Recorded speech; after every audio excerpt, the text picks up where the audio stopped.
परंतु ये बात सुन ली है किसने? कैकेयी की दासी। कौन है कैकेयी की दासी? मंथरा है। और मंथरा बंधु इतनी कुटिल है, इतनी कुटिल है, जैसे ही उसने सोचा कि राम राजा बनेंगे, उसने सोचा अगर राम राजा बन गई तो मेरा तो पत्ता साफ हो जाएगा, क्योंकि राम राज्य में तो ये मंथरा जैसे लोग चलेंगे नहीं। मंथरा जैसे जो लोग हैं, जो कुटिल जीव हैं, वो राम के राज्य में नहीं रह सकते। तो कहते हैं कि मंथरा के मन में आया कि कुछ ऐसा करना चाहिए कि जिससे ये राम जो है वो गद्दी में ना बैठ पाए, राम जी गद्दी में ना बैठ पाए, ऐसा कुछ हमको काम करना है। अब मंथरा जा रही है। मंथरा गई अपनी स्वामिनी कैकेयी के पास जाती है और मंथरा बड़े भाव से दुखी होकर कहती, अरे स्वामिनी, जानती हो क्या काम हो गया है अयोध्या में? आप तो बस राजमहल में बैठी रहती हो, इसलिए आपको कुछ मालूम नहीं चलता, पर बताऊं क्या हो गया है महारानी। और गोस्वामी जी इस मंथरा का परिचय देखिए बंधु क्या देते हैं कि मंथरा कौन है। तो कहा कि नाम मंथरा मंदमती। कैसी है मंथरा? मंदमती है। नाम मंथरा मंदमती, चैरी केकई केरी, अजस पिटारी ताहि कर, गई गिरा मति फेरी। उसकी बुद्धि बड़ी ही मंद है, उसकी बुद्धि में हमेशा दूसरों के अहित का कार्य चलता है। तो मंथरा को जैसे ही मालूम चला तो वो अपनी स्वामिनी कैकेयी के पास आती है और कैकेयी से बता रही है कि अहो स्वामिनी, आपने सुना नहीं क्या हाल, राज तिलक श्री राम का होगा प्रातः काल। कहती है कैकेयी से मंथरा कि आपने स्वामिनी सुना नहीं कि प्रातः काल राम जी का क्या होने वाला है? राज तिलक होने वाला है। तो कैकेयी जी बड़ी प्रसन्न हो गई हैं। कैकेयी अत्यंत प्रसन्न है कि मेरे जो राघव हैं, मेरे जो राम जी हैं, वो राजगद्दी में बैठने वाले हैं। बड़े प्रसन्नचित्त हैं। परंतु अब जो मंथरा है वो क्या करती है? कैकेयी जी की बुद्धि को अब भरना प्रारंभ कर देती है। अब वो उनको समझा रही है। वो कहती है कि स्वामी, आप जानते नहीं हो कि आपके जो भरत हैं, भरत और शत्रुघ्न, वो कहाँ पर हैं? ननिहाल में है। ननिहाल में है तो कौशल्या जी ने दशरथ जी को ऐसी पट्टी पढ़ाई है, ऐसा पाठ पढ़ाया है कि उन्होंने भरत जी को ननिहाल भेज दिया और अब देखो राम जी को राजगद्दी में बैठा रहे। और आपको पता है, जब जिस दिन राम जी गद्दी पर बैठ जाएंगे उस दिन कौशल्या जी आपसे बड़ी हो जाएंगी, आपसे बड़े पद पर बैठेंगी और फिर आपसे अपनी सेवा करवाएंगी महारानी जी। अरे कैकेयी जी ने सुना, ये बात तो तुम ठीक कर रही हो। और देखो, इसलिए कहा जाता है कि कुसंग कभी नहीं करना चाहिए। क्या नहीं करना चाहिए? क्या नहीं करना चाहिए? कुसंग नहीं करना चाहिए। कि जो कुसंग होता है वो हमारी बुद्धि को इतनी जल्दी परिवर्तित करता है, फिर हम गलत काम कर बैठते हैं। और जो ये कैकेयी जी हैं, देखो ये राम जी से कितना प्रेम करती हैं। राम जी से ये इतना प्रेम करती हैं, इतना प्रेम करती हैं कि जब ये मालूम चला कि राम जी गद्दी पर बैठने वाले हैं, जैसे ही मालूम चला तो अपने हार को, जो उन्होंने आभूषण पहने थे, वो मंथरा को देने लगती। कहती, जो तेरा मन हो वो ले ले, मैं आज बड़ी प्रसन्न हूँ।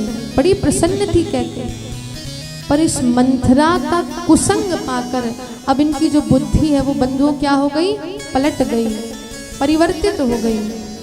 इसलिए हमारे संत कहते हैं, महान पुरुष कहते हैं कि सत्संग में रहना चाहिए, पर कभी दुष्टों का संग कुसंग जीवन में नहीं करना चाहिए।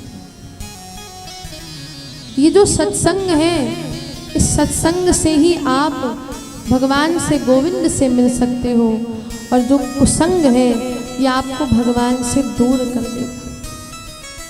और एक बहुत सुंदर भाव हमारे संत जन गाते हैं, ये जो सत्संग है, इस सत्संग से आपको गोविंद, इस सत्संग से आपको श्याम मिलेंगे, राम मिलेंगे, कृष्ण मिलेंगे। और अगर कुसंग किया तो आपको फिर भगवान नहीं मिलेंगे, आप भगवान से, गोविंद से दूर हो जाओगे। और आज कैकेयी जी ने सत्संग को छोड़ा और इस मंथरा रूपी दुष्ट के संग को अपनाया है। और इसलिए कहते हैं कि इनकी बुद्धि बिगड़ जाती है। और अब कैकेयी जी के मन में ये भाव आ गया कि ये मंथरा जो है वो सत्य कह रही है कि अगर राम जो है गद्दी में बैठ जाएंगे तो फिर मुझे तो सेविका बनना पड़ेगा। और आपको पर एक बात ये बताऊं कि जो अब कैकेयी जी करने वाली है, वो कैकेयी जी देखो अपने मन से नहीं कर रही है। कैकेयी जी जो कर रही है वो अपने राम के लिए कर रही है। और राम जी कैकेयी जी से इतना प्रेम करते हैं कि जब वनवास में वो थे और सब उनसे मिलने आते हैं पूरी अयोध्या, तो उन्होंने एक बात कही कि दोष देई जननी जड़ते। जिसने मेरी माँ कैकेयी को दोष दिया उसकी बुद्धि कैसी है, जड़ के समान, पत्थर के समान है। तो वो बड़ा प्रेम करते थे कैकेयी जी से। परंतु एक दिन कहते हैं कि राम जी एक दिन खेल रहे थे, तो कैकेयी जी आई और कैकेयी जी से राम जी ने एक बात कही कि मैया, मुझे अपनी लीला को आगे बढ़ाना है और इस लीला को आप ही कर सकती हो, इस लीला में आप ही मेरा साथ दे सकती हो। तो मैया ने कहा, राम मुझे क्या करना है? राम तुम मुझे बस आदेश दो, तुम कहो कि मैं तुम्हारे लिए अपने प्राण दे दूं तो वो भी राम तुम्हारे लिए न्यौछावर है। कैकेयी माँ कहती है कि राम तुम चाहते हो कि मैं अपने जीवन को दाव में लगा दूं, जीवन अपने प्राणों को त्याग दूं, तो राम मैं तेरे लिए ये भी करने को तैयार हूं, बोलो तो क्या करना है? तो कहते हैं, राम जी ने कहा कि माँ मुझे आपके प्राण नहीं चाहिए, प्राणों से भी जो महत्वपूर्ण है वो चाहिए कि आपको मेरी लीला में ऐसा कुछ काम करना पड़ेगा जिससे आपको जीवन भर एक कलंक लगेगा, कोई आपके नाम को सुनकर प्रसन्न नहीं होगा, और तो और कोई अपनी बेटी का नाम कह के नहीं रखेगा, सब आपके बारे में गलत बोलेंगे। तो माँ ने कहा, अरे कलंक लगाना तो बड़ी छोटी बात है राम, मैं तेरे लिए कुछ भी करने को तैयार हूँ, कुछ भी करने को तैयार हूँ, बस तू मुझे आदेश दे।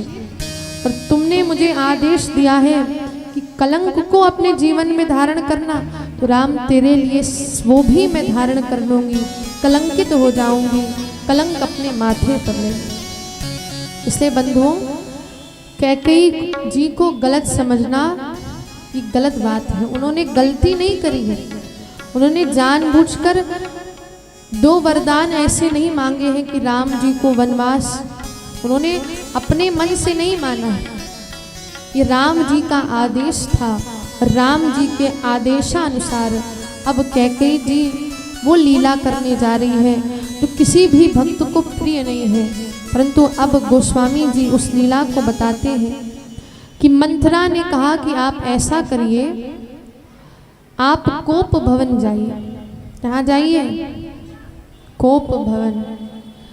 पहले के ज़माने में जब हमारी जो माताएं थी जब रूठ जाती थी तो उनके लिए एक अलग से सेपरेट रूम बना देते थे कि भैया वहाँ जितना गुस्सा निकालना है उस कमरे में निकालो। पर आजकल क्या होता है, जब माताएं गुस्सा हो जाती हैं तो कहाँ जाती हैं? कहती हम अपने मायके जा रहे हैं, अब कोप भवन नहीं है, अब तो कहाँ जाती है माताएं, बस मायके जाने की धमकी देती। और पहले के जमाने में जब हमारी जो माताएं थी, जब वो क्रोधित हो जाती थी तो उनके लिए एक अलग से रूम बनाकर उनको वहां पर रख दिया जाता था कि जितना क्रोध हो आप उसी कमरे में निकालो। परंतु कोप भवन में अयोध्या की आज तक कोई रानी नहीं गई। तो मंथरा कहती है आप ऐसा करो, आप कोप भवन को जाओ। कोप भवन में राजा आएंगे और राजा जब आएंगे तो आपसे कहेंगे क्या हो गया, और फिर आप उनसे वही 2 वरदान मांग लेना। जो आपके पास 2 वरदान बचे हुए हैं, उन 2 वरदानों को आप मांगना, और मांगना भी तब जब राम जी की वो शपथ खा लेंगे, तब इन 2 वरदानों को मांगना। तो कैकेयी उनकी बात मान गई और कैकेयी जी चली जाती है। मंथरा के कथनानुसार उस कोप भवन में वो प्रवेश करते हैं। दशरथ जी बड़े प्रसन्न हैं आज। दशरथ जी प्रसन्न हैं क्योंकि आज मेरे जो राघव जो हैं उनके लिए बड़ा ही सुंदर आज निर्णय लिया गया है, तो आज अति प्रसन्न है। और दशरथ जी सबसे पहले कैकेयी जी के पास आ रहे हैं, कैकेयी जी के पास सूचना देने आ रहे हैं। और जैसे ही कैकेयी जी के पास आए, मंथरा से पूछा कहाँ है तुम्हारी रानी, तो कहा कि हमारी जो रानी है वो तो कोप भवन गई है। तो दशरथ जी ने सोचा कि कभी कोप भवन नहीं जाती, आज क्यों कोप भवन जा रही हैं। फिर गए, मनाने जाते हैं कि किसी बात से क्रोधित हो गई होंगी। मनाने गए तो देखा उस कक्ष में अंधकार ही अंधकार। कैकेयी जी ने सारे अपने आभूषण निकाल कर रखे हुए, बड़ी क्रोधित हैं, बड़ी दुखी हैं। और अब दशरथ जी ने पूछा कि देवी आप इतनी दुखी, आपके क्रोधित होने का क्या कारण है, हमें आप संक्षेप में बताइए कि आप इतनी क्रोधित क्यों हैं। तो कैकेयी जी ने कहा देखिए हम क्रोधित इसलिए हैं क्योंकि आपने हमको ये बात नहीं बताई कि आप राम को राजगद्दी देने वाले हैं। तो दशरथ जी कहते देखो तुम तो राम से इतना प्रेम करती हो, राम से प्रेम करती हो, इसलिए मैं सबसे पहले तुमको ही आज बताने वाला हूँ। कैकेयी आज मैं थोड़ा बिजी हो गया था, आज इतना बड़े काम मुझको करना है, इसीलिए देर में आया हूँ, परंतु आया तो हूँ तुम्हारे पास बताने के लिए। पर कैकेयी जी ने कहा कि ये बात छोड़िए, पहले हमको 2 वरदान चाहिए। क्या चाहिए? 2 वरदान। जब कैकेयी जी ने युद्ध भूमि में दशरथ जी की प्राणों को बचाया था, दशरथ जी ने कहा था कि आप 2 वरदान मांग लीजिए। तो उन्होंने कहा कैकेयी जी ने कि मैं 2 वरदान मांगूंगी, अभी नहीं बाद में मांग लूंगी। और आज वो 2 वरदान मांग रही। तो दशरथ जी से कहती हैं कि 2 वरदान आप मुझको प्रदान कीजिए। तो दशरथ जी कहते हैं कि आप 2 की बात कर रही हो, मैं आपके लिए तो सब कुछ निछावर कर दूंगा, आप बोलिए तो क्यों आप दुखी हैं, क्या चाहती हैं 2 वरदान।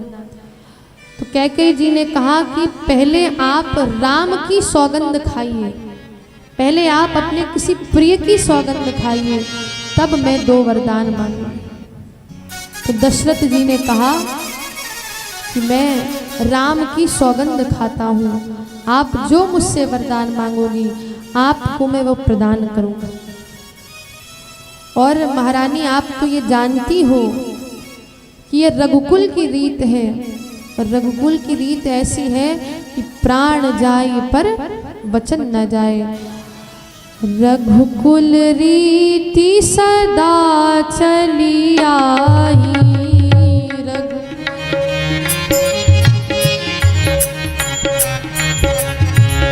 रघुकुल रीति सदा चली आई, रघुकुल रीति सदा चली आई। प्राण जाए अरु वचन न जाई, प्राण जाए अरु वचन न जाई। नहीं असत्य समपातक पुंजा, नहीं असत्य समपासक पुंजा, गिरि सम होई की कोटिक गुंजा, सम होई कोटिक पुंजा। दशरथ जी कहते हैं कि रघुकुल रीत सदा चली आई, प्राण जाई पर वचन न जाए। अरे देवी, हमारे प्राण चले जाएं पर हम अपने जो वरदान आप मांगोगे हम उसको प्रदान ही करेंगे। तो अब राम जी की सौगंध खाकर दशरथ जी ने राम की सौगंध खा ली है और अब वो 2 वचन मांग रहे हैं। कैकेयी जी कहती है देखो मैंने 2 वरदान मांग लिए हैं, मांगने जा रही हूँ तो आपने राम जी की सौगंध खा ली है और आपको ये वरदान देने पड़ेंगे और अब आप मुकर भी नहीं सकते। तो अब कैकेयी जी मांग रही हैं 2 वरदान। सुनहु प्राण प्रिय भावत जी का,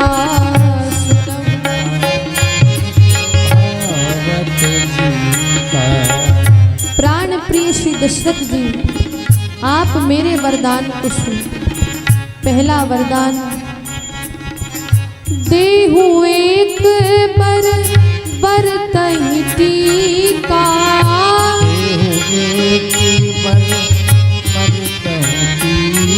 पहला वरदान मांगती हूँ। क्या वरदान मांगा? देहु एक भर भरतहि टीका। पहला वरदान भरत जी का राजपद हो जाए, उनको राजगद्दी मिल जाए। और दूसरा मांगती है, मांगहु दूसर बर कर जोरी, मांगहु बर कर जोरी, पुरबहु नाथ मनोरथ मोरी, पुरबहु नाथ मनोरथ मोरी। अब दशरथ जी ध्यान से दूसरा वरदान सुनिए। ये दूसरा वरदान ऐसा वरदान है जिसको शायद देने से आप घबरा जाओ, शायद मना कर दो। तो ध्यान से धैर्य के साथ दूसरा वरदान सुनो। और दूसरा वरदान मांगती, तापस वेश विशेष उदासी, तापस वेश विशेष उदासी, 14 बरसी राम वनवासी, 14 बरस राम वनवासी, 14 बरसी राम वनवासी, 14 बरस राम वनवासी। दूसरा वरदान मांगते हैं। और दूसरा वरदान ऐसा वरदान बंधुओं कि इससे हमारे दशरथ जी की रूह तक कांप गई है, हृदय स्पंदन जोर जोर से करने लगता है। और वो दूसरा बंधु वरदान सिर्फ दशरथ जी के लिए दुख की बात नहीं, हम सभी राम भक्तों के लिए, कि उन राम जी को दूसरा वरदान मांगा कि राम जी को 14 वर्षों का वनवास। और ऐसे ही नहीं, तापस वेश, एक राजा के वेश में 14 बरस वनवास में नहीं जाना है। तापस वेश, तपस्वी का वेश धारण करके, तापस वेश विशेषी उदासी, अर्थात बिना किसी सुख सुविधाओं के साथ एक साधारण तपस्वी की तरह 14 बरस जंगलों में रह करके निवास करना। और जब ये बात सुनी तो दशरथ जी को लगा पहले ये मजाक हो रहा है। देवी आप क्या हास्य कर रही हो, मजाक हमसे कर रही हो? अरे इतनी सीरियस बात चल रही है, इसलिए आप हास्य परिहास मत करिए, विनोद मत करिए। तो कैकेयी कहती है सत्य है महाराज, इसलिए मैंने पहले ही कहा था कि वरदान देने से पहले सोच लीजिए कि मैं 2 वरदान ऐसे साधारण नहीं मांगूंगी। परंतु अब दशरथ जी बड़े दुखी हैं और कैकेयी जी से एक बात कह रहे हैं, अवध उजारी कीन कैकेयी। अरे कैकेयी, तूने आज इस अयोध्या को उजाड़ दिया है, आज तूने इस अयोध्या को अनाथ कर दिया है। अरे कैकेयी, ये वरदान वापस ले ले, राम को, मेरे प्राण प्रिय राम को जाने मत। कैकेयी ने कहा महाराज मैंने पहले ही आपसे कहा था। दशरथ जी जो राजा हैं, अवधपति हैं, आज राम जी के लिए हाथ जोड़ रहे हैं। कैकेयी छोड़ दे अपनी जिद, छोड़ दे। अरे उस राम ने तेरा क्या बिगाड़ा था? अरे राम के पीछे तू दौड़ा करती थी। वो राम जब बालक था तो उस बालक राम के लिए तूने सब कुछ अपना जीवन दाव में लगा दिया था। अरे राम के तू पीछे पीछे दौड़ा करती थी और आज माता कुमाता कैसे बन गई? आज वो माता कैकेयी जो राम को अपने प्राणों से, भरत से ज्यादा प्रेम करती थी, आज वो माँ ऐसी निष्ठुर हो गई। कैकेयी, मैंने तो सुना है कि पुत्र कुपुत्र हो सकता है पर माता कुमाता नहीं हो सकती, और तुम्हें तो राम जैसा पुत्र मिला है, राम जैसे पुत्र तुमको मिले हैं और तुम कुमाता जैसे व्यवहार कर रही हो। कैकेयी अभी भी वापस मांग लो। कैकेयी जी टस से मस नहीं हुई। उन्होंने कहा नहीं, अभी आपने कहा था रघुकुल रीति सदा चली आई, प्राण जाए पर वचन न जाए, और अब आप कह रहे हो कि मैं नहीं दूंगा वरदान। आज दशरथ जी कैकेयी जी के चरणों में गिर गए, बंधुओं चरणों में गिर गए हैं, रो रो कर बुरा हाल है उनका। कह रहे वापस मांग ले इस वरदान को, वापस मांग ले। और हे राम हे राम हे राम।